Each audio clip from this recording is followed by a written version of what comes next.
वीतराग भया क्रोधा मन मया मामुप्राश्रिताः बहवो ज्ञान तपसा पूता मद भाव मा गताः।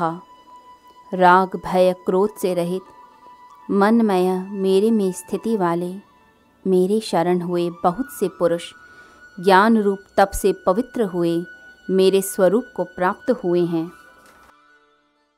भगवान कहते हैं कि जो वीतरागी है, जो राग भय और क्रोध से परे है, जो व्यक्ति मनमय यानी मुझ में श्रद्धा रखता है, मुझसे जुड़ा है, मुझ में स्थित है, वह ज्ञान रूपी तप करते हुए मुझे प्राप्त कर लेता है। यहाँ पर जो श्लोक है गीता का 4th चैप्टर का, उसके अंदर ये बताया गया है कि ना तो रागी हूँ ना विरागी हूँ। वीतराग शब्द का प्रयोग किया। राग मतलब जुड़ना, अटैचमेंट, किसी के साथ भी अटैचमेंट हो सकती है। आप एक छोटे से बच्चे से अटैच हो सकते हैं, अपने करियर से हो सकते हैं, चीज़ों से हो सकते हैं, धन से हो सकते हैं, पद से, प्रतिष्ठा से हो सकते हैं। तो जो रागी व्यक्ति है वो व्यक्ति हमेशा दौड़ता हुआ, भागता हुआ दिखेगा, प्रसन्न नहीं लगेगा, क्योंकि अटैचमेंट उसको सुख और दुख के फेर में रखेगी। जो धन के लिए पागल हैं वो बस धन ही चाहते हैं, बस धन मिल जाए, धन मिल जाए, और धन के लिए इतने पागल कि उसके लिए इतनी तपस्या करते हैं जितने तो ऋषि मुनि भी नहीं करते। धन कमाना भी क्या कम तपस्या का काम है? ये भी बड़ी बात है। तो रागी धन के लिए पागल, न सर्दी देख रहा है न गर्मी, अपनी दुकान पर समय से पहुंच रहा है, हर समय दुकान का ध्यान है, कुछ नहीं पता, मरते मरते भी ख्याल है कि बेटा दुकान पर गया कि नहीं गया, मेरी दुकान का क्या होगा, बस मन में यह भाव रहता है। तो राग पकड़ेगा और उससे उल्टा भी होता है। जो लोग संसार से परेशान हो जाते हैं वो क्या करते हैं? वो विराग की तरफ जाते हैं, यानी धन को एकदम छोड़ देंगे, धन से एकदम से उनको एलर्जी हो जाएगी। पद जहाँ मिल रहा है, प्रतिष्ठा जहाँ मिल रही है, उससे घबराते हैं, फिर उससे भी भागेंगे। तो जो विरागी हो जाएंगे या जो रागी हो जाएंगे, तो समझिए वो एक्सट्रीम्स में डोलते हैं, वो बीच में स्थिर नहीं। जैसे पेंडुलम घूमता है राइट से लेफ्ट, लेफ्ट से राइट, बीच में नहीं टिका। जो बीच में टिकना जान गया, समझिए समता को प्राप्त हो गया, बैलेंस हो गया, समत्व बुद्धि को प्राप्त हुआ। और ये जो बैलेंस है, इसी को ही वीतराग कहा गया, यानी अनासक्त भाव। फिर ऐसे व्यक्ति के लिए धन मिट्टी हो जाता है। वो धन का त्याग नहीं कर रहा, ना ही धन को पकड़े बैठे हैं। धन है तो भी ठीक, नहीं है तो भी ठीक, वो अपने कर्म को आनंद के साथ करता है। प्राचीन भारत में एक कथा आती है जिसमें कात्यायनी के प्रति याज्ञवल्क्य अपना घर, धन सब छोड़कर जाने लगते हैं। उनकी 2 पत्नियां हैं, मैत्रेयी और कात्यायनी। अब घर, धन, संपत्ति सब कुछ छोड़कर जा रहे हैं। डिवाइड कर दिया, 2 पार्ट्स कर दिए कि मेरी धन संपत्ति का एक हिस्सा मैत्रेयी को मिलेगा और दूसरा कात्यायनी को।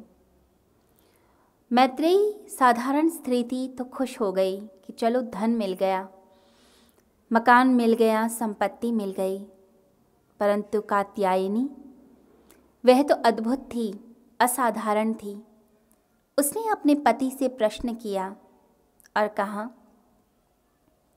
कि तुम धन छोड़कर जाते हो, इसका मतलब है तुम्हारे लिए धन बड़ा इम्पॉर्टेंट है। यदि धन की कोई कीमत ही नहीं तुम्हारी नज़रों में, तो तुम मुझे भी क्यों देकर जाते हो? तुम्हारे लिए यदि यह मिट्टी है, राख है, तो बोझा मुझ पर डाल के क्यों जाते हो? मुझे इस मिट्टी को देकर क्यों गौरवान्वित हो रहे हो? ये मिट्टी मुझे नहीं चाहिए। तुम जिस धन की खोज में जा रहे हो, मुझे भी वही धन दे दो। मैं भी चाहती हूँ मुझे वही धन मिल जाए। इस संसार का धन मुझे क्यों देते हो? और यदि तुम्हारे लिए ये जो त्याग है, ये जो धन है, तुम्हें लगता है मैं बहुत बड़ी चीज़ करके जा रहा हूँ, अपनी दोनों पत्नियों को धन देकर जा रहा हूँ, यानी धन की वैल्यू है तुम्हारी नज़रों में, तो तुम भी क्यों छोड़कर जाते हो? तुम भी भोगो, मेरे साथ भोगो, मत जाओ। और यदि धन मिट्टी है तो मुझे भी साथ ले चलो। मैं भी ऐसा धन चाहती हूँ जो धन सदा रहे। तो जो वीतरागी होगा वो ऐसी बात कर सकता है। चीज़ पड़ी है सामने, कोई वैल्यू नहीं। सोने की अशर्फी पड़ी हो सामने और व्यक्ति उसकी तरफ देखे भी नहीं और चला जाए और सोचे कि यह मेरे किसी काम का नहीं, ये किसी और का है, जिसका है वह स्वयं ले लेगा, तब मतलब हुआ कि आप अनासक्त हैं। और ऐसा व्यक्ति कर्म के बंधन में लिप्त नहीं होता, नहीं तो ये कर्म के बंधन ही हमें परेशानी में डालते हैं, यही दुख देते हैं, यही परेशानी करते हैं, और इन्हीं के कारण फिर बार बार बार बार जन्म होते हैं। तो वीतरागी जो है वह सुख दुख लाभ हानि सबसे दूर हो जाएगा। कोई राग नहीं, कोई विराग नहीं, फिर ना कोई मित्र ना शत्रु, फिर सब चीज़ों से ऊपर जैसे कमल खिल जाता है झील में, संसार से ऊपर उठ जाता है ऐसा व्यक्ति, ऐसा अनासक्त योगी, वीतरागी। वो त्यागता नहीं, ना भोगता है, वह सिर्फ दृष्टा है साक्षी भाव में। यह आत्मा सिर्फ देखती है, ये भोगती नहीं। भोगता शरीर है, इंद्रियां हैं। ये ज्ञान जब मिलता है कि शरीर भोग रहा है, मैं नहीं, ये साक्षी भाव सद गया, तो हम वीतरागी हो गए। भगवान बुद्ध कहते हैं कि जब कोई मित्र आया तो हम प्रसन्न हुए, इसका मतलब रागी। कोई शत्रु आया या कोई ऐसा व्यक्ति जो हमें पसंद नहीं, दुख हुआ, तो यानी विराग हो गया, डिटैचमेंट। मन ही नहीं है बात करने का, आप फॉर्मेलिटी निभा रहे हैं। तो वीतरागी क्या करता है? उसके लिए ना कोई मित्र ना शत्रु, वह साक्षी भाव में स्थित रहता है। वह कर्म के बंधन में नहीं फंसता, सुख और दुख के फेर में नहीं पड़ता, वह द्वंद्वातीत हो जाता है। और हर समय एक रस मिलेगा, अलग अलग नहीं दिखता।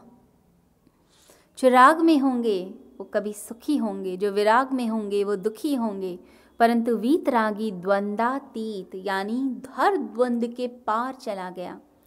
जब द्वंद्व के पार चला गया तो समझ लीजिए कि वह प्रसन्न हो गया। जिसे चंदन को घिसी है आप, हर तरफ से वह चंदन खुशबू देता है। बिल्कुल ऐसे ही जैसे समुद्र का जल कहीं से भी चखिए, वह वही टेस्ट देगा। गन्ने को चखें तो हर तरफ से मिठास देगा।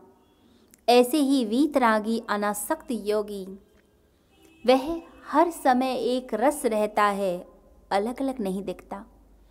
उसे कोई छुट्टी नहीं लेनी पड़ती। कई बार देखा जाता है जो बहुत अच्छे होते हैं कभी कभी बहुत बुरे भी होते हैं, और जो लोग बहुत बुरे होते हैं वो लोग कभी कभी कुछ पलों में बहुत अच्छा काम कर जाते हैं। ये द्वंद्व चलता है मनुष्य के जीवन में, राइट से लेफ़्ट, लेफ़्ट से राइट, जैसे पेंडुलम घूमता है, ऐसा द्वंद्व चलता है। परंतु वीतरागी स्थिर होगा, समता में रहेगा, बैलेंस रहेगा, और जो बैलेंस होता है उसी का नाम योगी है। गीता में बार बार इसी बैलेंस की बात की गई है। गीता बार बार बताती है कि मनुष्य को स्थिरता की आवश्यकता है, बैलेंस की आवश्यकता है। भगवान बुद्ध ने भी इसी को मिडिल पाथ कहा कि वीणा के तारों को इतना भी मत कसो कि वो टूट जाएं, और इतना भी ढीला मत करो कि उनमें से संगीत ही उत्पन्न ना हो। एक मध्यम स्थिति रहनी चाहिए। तो ये मध्यम स्थिति जो होती है, ये अनासक्त व्यक्ति की होती है, वीतरागी की होती है। और एक बात और है, ऐसा व्यक्ति अकंप होगा, उसे कोई हिला नहीं सकता। दुनिया का प्रभाव उस पर नहीं पड़ता, बल्कि वो दुनिया पर प्रभाव डालने लगता है। इतना स्ट्रॉन्ग उसका ऑरा होने लग जाएगा। लोग दूसरों से प्रभावित हो जाते हैं क्योंकि अंदर स्ट्रेंथ है ही नहीं, ऑरा कमज़ोर है। जब एक रस रहेगा कोई, तो इतनी ऊर्जा मिलती है अंदर से कि वह शक्ति आपके चेहरे पर, आपके कृत्य में, आपके कर्मों में दिखाई देती है। फिर प्रभाव नहीं कि कोई चीज़ बुरी वो हम पर प्रभाव डालेगी, नहीं। हमारी आत्मा का प्रकाश वैसे ही प्रकाशित करेगा। हम हमेशा प्रसन्न रहेंगे, कोई और हमें प्रभावित नहीं करेगा। भगवान बुद्ध के समय उनका एक शिष्य, एक सन्यासी, वह रास्ते में कहीं जा रहा था। उस समय वर्षा ऋतु थी, वर्षा काल था। तो रास्ते में एक नर्तकी उसे मिली। उस नर्तकी ने सन्यासी को कहा, सन्यासी, वर्षा का समय है, इस समय आपको असुविधा होगी, बाहर कोई रहने की व्यवस्था भी नहीं है। आप चाहें तो मेरे घर में रह सकते हैं, मैं सारी व्यवस्था करवा दूंगी। आपको भोजन की परेशानी नहीं होगी, रहने की परेशानी नहीं होगी। और जब समय बीत जाए 3-4 महीने, तब आप वापस चले जाइएगा, आगे की यात्रा पर निकल जाइएगा। सन्यासी ने कहा कि प्रस्ताव अच्छा है, परंतु मैं भगवान बुद्ध का शिष्य हूँ, उनकी आज्ञा के बिना मैं कोई निर्णय नहीं ले सकता। भगवान के पास गया। भगवान बुद्ध के पास जाकर उनके चरणों में प्रणाम करके बोला, भगवान, ये प्रस्ताव मेरे सामने आया है, मेरे सम्मुख आया है कि इस वर्षा काल में मैं एक नर्तकी के घर अतिथि बन के रहूं। भगवान बुद्ध ने बड़े प्रेम से उस सन्यासी की ओर देखा और उसकी ओर देखने के बाद बोले कि ठीक है, तुम वहाँ पर रुक सकते हो। वो सन्यासी आज्ञा लेकर चुपचाप चला गया।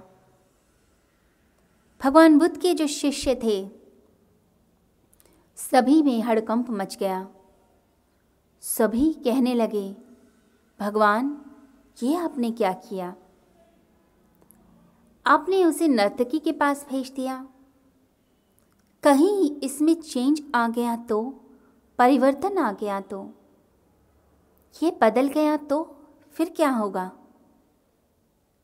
नर्तकी का प्रभाव सबके ऊपर पड़ता है और बड़ा गहरा पड़ता है। भगवान बुद्ध मुस्कुराए और कहने लगे, यदि तुम लोग कहते कि मुझे रुकना है तो मैं कभी भी नहीं भेजता, परंतु उस सन्यासी को भेजा है, मैं उसे जानता हूँ। और वो सन्यासी क्या, जो छोटी छोटी बात से घबरा जाए, एक नर्तकी से घबरा जाए। जब नर्तकी को विश्वास है स्वयं के ऊपर कि वो नहीं बदलेगी, वो भिक्षुणी नहीं बनेगी, जब वो विश्वास रखती है, तो क्या सन्यासी विश्वास नहीं रख सकता? क्या हम बदल नहीं सकते दूसरे को? हम क्यों बदलें? हमारा इतना प्रभाव होना चाहिए कि दूसरा बदल जाए। दूसरे की बुराई का असर हम पे क्यों? हमारी अच्छाई का असर दूसरे पे हो, ये उसका मन बदले, वह व्यक्ति बदल जाए। अब सभी शिष्य चुप हो गए, परंतु मन में तो बात चलती रही। अब भिक्षु ने इस समय बिताया नर्तकी के पास और वहाँ साक्षी भाव में रहता, अनासक्त होकर वीतरागी बनकर रहता। वह जो करती, वह खाना देती, खा लेता, वह सुख सुविधाएं देती, उनका भोग भी करता, परंतु साक्षी बनकर चुपचाप निष्पक्ष शांति से रहता। 4 महीने के बाद जब विदाई का समय आया तो नर्तकी उस भिक्षु के चरणों में गिर पड़ी और कहने लगी, आप जैसा तो कोई देखा ही नहीं। आप इतने अकंप हैं, इतने स्थिर, इतनी स्थिरता है आपके अंदर, इतने प्रेम से आप अपनी साधना में लगे रहते और आपका ध्यान मुझ पर तो था ही नहीं। आप तो अपनी भक्ति में ही रहते, अपनी साधना में लीन रहते। ऐसा व्यक्ति मैंने देखा नहीं। मैं भी ऐसी ही बनना चाहती हूँ, मैं भी इसी प्रकार का जीवन चाहती हूँ। ऐसा ही आनंद, ऐसी शांति मुझे भी मिल जाए। इस संसार में कोई रस नहीं दिखता। यहाँ तो दुखी है, मुझे परेशान करते हैं लोग, दुखी करते हैं, सम्मान नहीं देते, सम्मान की दृष्टि से नहीं देखते। परंतु आपको देखकर तो लगता है आप तो हर सुख दुख, हर सम्मान के भी ऊपर हैं। उस सन्यासी ने उसके सर के ऊपर हाथ रखा और उसको अपने साथ लेकर भगवान बुद्ध के पास पहुंचा। अब भगवान बुद्ध देखते हैं कि सन्यासी अकेला नहीं आया, भिक्षुणी को भी साथ लाया है। अब भगवान ने कहा कि यह सन्यासी की जीत है। उसका आभा, उसकी आभा मंडल का जो तेज है वो इतना है कि दूसरे को बदल सकता है। वह प्रकाश इतना है कि उस प्रकाश ने अंधकार को दूर कर दिया। तो ऐसा वीतरागी, ऐसा अनासक्त जो होगा वो हर सुख और दुख के भी पार हो जाएगा, हर सम्मान के पार। उसका जीवन ही अलग, कर्म में लिप्त नहीं, कर्मों को खेल बनाकर जीवन जीने लगेगा। ऐसा उसका जीवन होने लगेगा। और ऐसा व्यक्ति जब साधना करता है तो समझिए, साधना करते हुए ऐसा लगता है कि जैसे पूरा ब्रह्मांड ही उसका शरीर हो गया। महसूस करता है जैसे चांद सितारे अंदर ही घूमते हैं, सारा ब्रह्मांड उसके अंदर ही विद्यमान है, सब कुछ उसके अंदर। स्वामी राम जब साधना करते थे तो यही कहते कि ऐसा लगता है जैसे चांद सितारे, सारा ब्रह्मांड मेरे भीतर ही है, मेरे भीतर ही रहता है। भगवान का शरीर यानी यह ब्रह्मांड में वह लीन हो जाता है तो जो राग भय क्रोध से रहित प्रभु में जो स्थित है, जो प्रभु में ही रहता है और ज्ञान रूपी तप से जो शुद्ध करता है अपने आप को, वो भगवान के स्वरूप को, उनके शरीर को प्राप्त कर जाता है। साधना करते हुए कई बार साधकों को अनुभव होता है कि जैसे शरीर है ही नहीं और विस्तार होता जा रहा है उनका। इस पूरे कमरे में फैलते जा रहे हैं, हॉल में फैलते जा रहे हैं और धीरे धीरे धीरे जैसे शरीर का आकार ही बढ़ता जा रहा है, आसमानों से भी ऊपर पूरे ब्रह्मांड में व्याप्त हो गए हैं। ये साधना की ऊंचाई होती है। जब साधना की जाती है, गहरी साधनाएं, उस समय ऐसा महसूस होता है कि हम ब्रह्मांड के साथ एक हैं और ब्रह्मांड के साथ सच भी है कि हम एक ही हैं, हम अलग नहीं। एक फूल भी खिलेगा तो ब्रह्मांड की कृपाओं से खिलेगा। सूर्य का प्रकाश उस पर गिरेगा, ऊपर से आसमान आशीर्वाद देता है, धरती सहयोग करती है, हवाएं सहयोग करती हैं, ये शून्य ये आकाश सहयोग करता है, सारे पंच तत्व सहयोग करते हैं। पूरा ब्रह्मांड एक है। सूर्य यदि न चमके तो 8 मिनट में हम ठंडे पड़ जाएंगे, क्योंकि सूर्य की रोशनी को आने में 8 मिनट लगते हैं। तो इतना रिलेशन है हमारा और ब्रह्मांड का। तो जो साधक होगा, वीतरागी होगा, वो भगवान के स्वरूप को ही प्राप्त कर जाता है।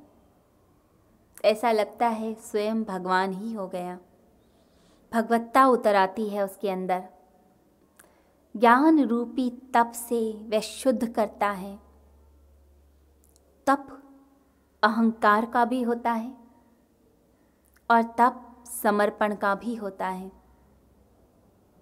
जो अहंकार का तप करते हैं वो शो ऑफ करते हैं, वो दूसरे को दिखाएंगे, मैंने इतने उपवास किए, मैं इतना चला, मैंने इतनी सेवा की, मैंने इतने लोगों को भोजन कराया।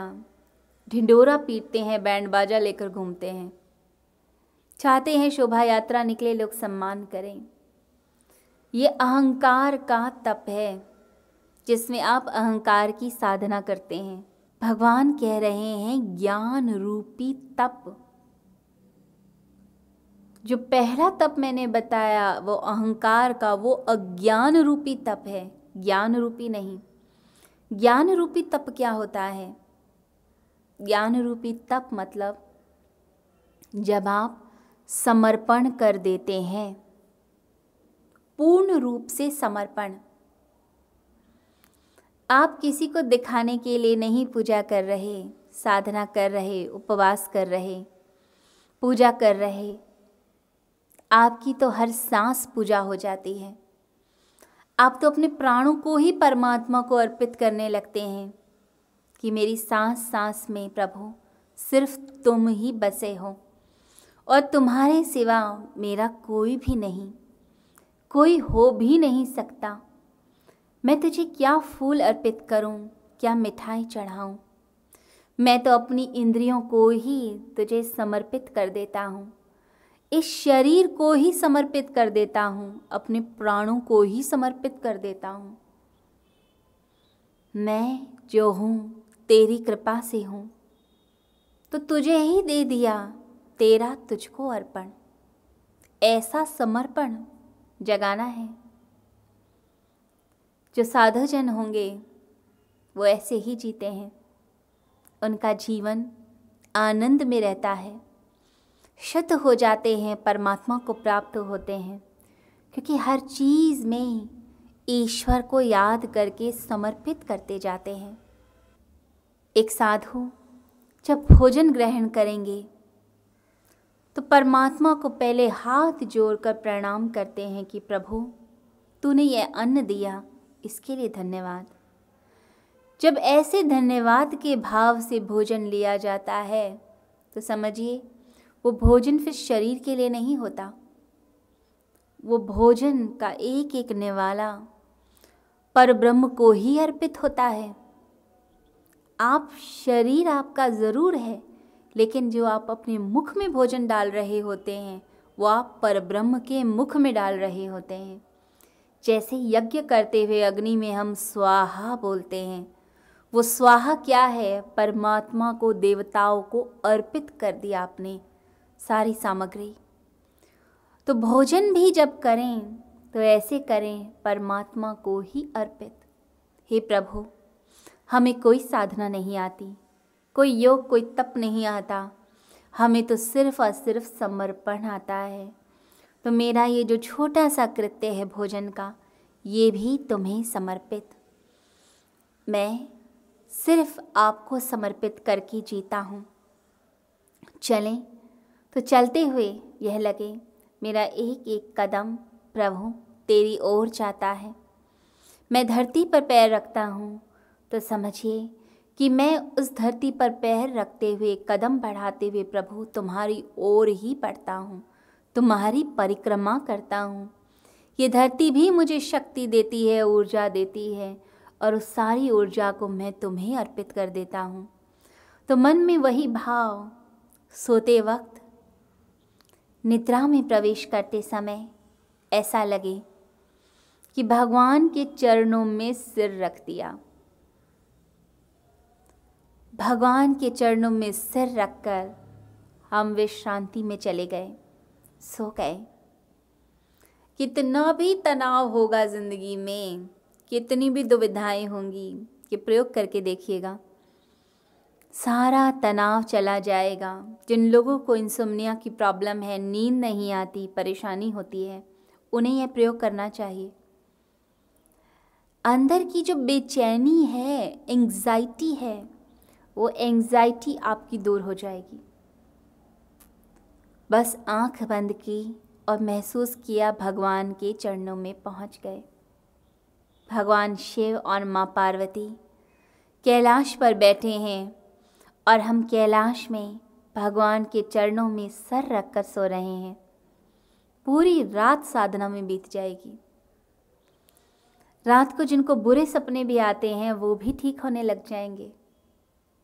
एक दिव्य आभा का प्रवेश होगा और उस समय ओम का उच्चारण यदि मन में चल रहा है तो वो वाइब्रेशन और ज़्यादा ताकत देगी। तो समर्पण, इसे पकड़ लीजिए। एक साधिका के बारे में मैंने सुना कि वो जब साधना करती थी तो भोजन की प्लेट जब सामने आती तो भगवान को अर्पित करती। पूरा जीवन उसने ऐसे ही बिताया। जब अंदर से आवाज़ आती कि आज भोजन करना है तो परमात्मा को समर्पित करके करती, और जब अंदर से आवाज़ आती कि आज इच्छा नहीं, परमात्मा जब संकेत देते तो उपवास रख लेती, व्रत कर लेती और पूरी ज़िंदगी आनंद से बिताती कि आज प्रभु ने कहा है खाने को, भोजन ग्रहण करने को, इसलिए करती हूँ, आनंद में हूँ।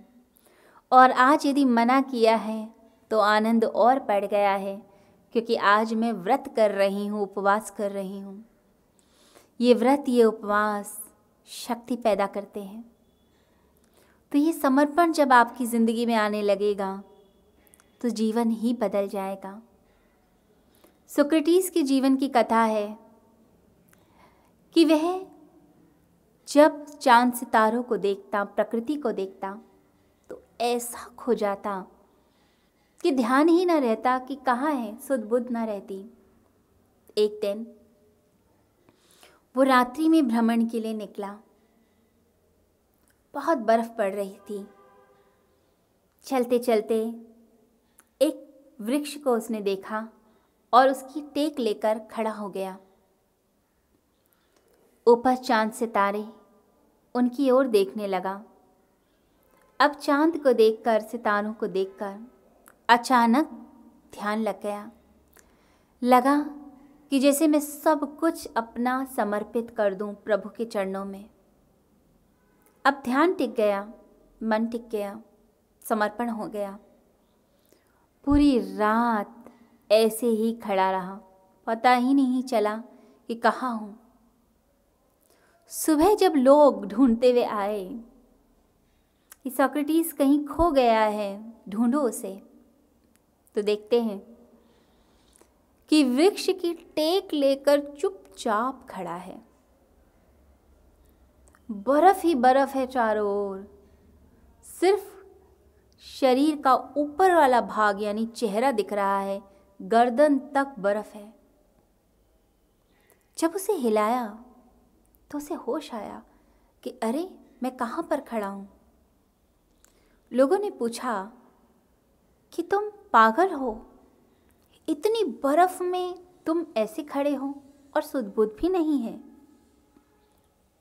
तो उसने कहा कि रात को जब मैं चंद्रमा की ओर देख रहा था, सितारों की ओर देख रहा था, तो पता नहीं क्या हुआ, लगा कि सब कुछ भगवान को ही अर्पित कर दूं। उसके बाद होश ही नहीं, कहाँ हूँ। बस मन टिक गया।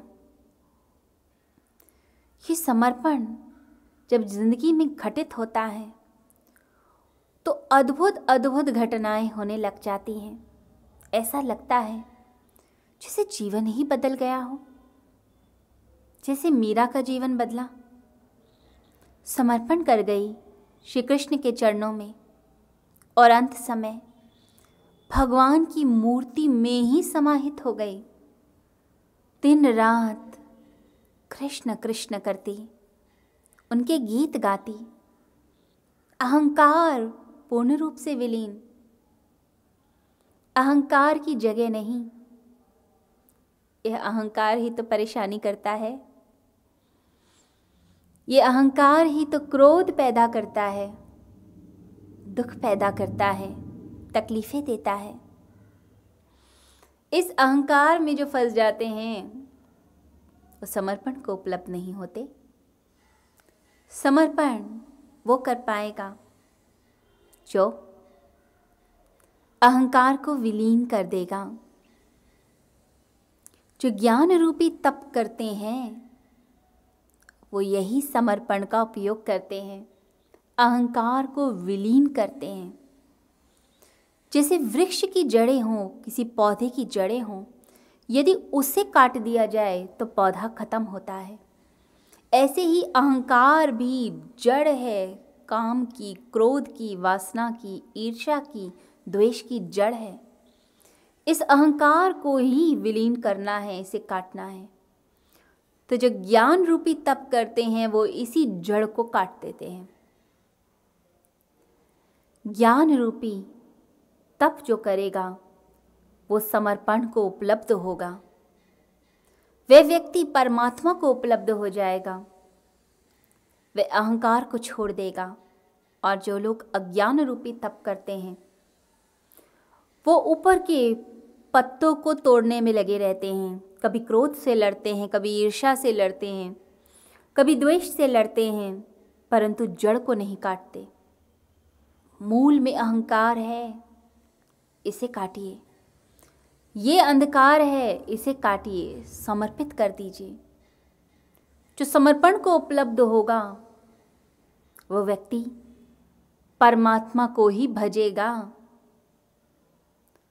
और जैसा आप भजते हैं, जैसे पुकारते हैं, परमात्मा भी वैसे ही पुकारता है।